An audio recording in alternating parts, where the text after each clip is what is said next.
بسم اللہ الرحمن الرحیم۔ میاں بیوی کے درمیان اگر دوری ہے تو اس دوری کو ختم کرنے کے لیے، اور اگر ان کے درمیان میں آپس میں پیار اور محبت نہیں ہے تو اس کو پیار اور محبت میں بدلنے کے لیے بہترین نسخہ ہے کہ آپ اس سورہ کی تلاوت کریں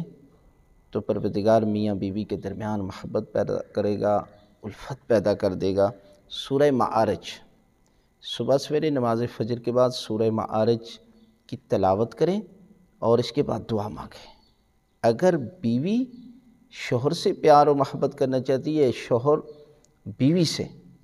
تو ہر ایک عمل کر سکتے ہیں اور اس کے بعد دعا مانگیں کہ پروردگار اس سورہ کے صدقے میں ہمیں آپس میں پیار اور محبت پیدا فرما اور گھر میں خیر و برکت نازل فرما، تو پروردگار اس عمل کے صدقے میں، اس سورہ کے صدقے میں میاں بیوی کے درمیان پیار اور محبت پیدا فرما دے گا۔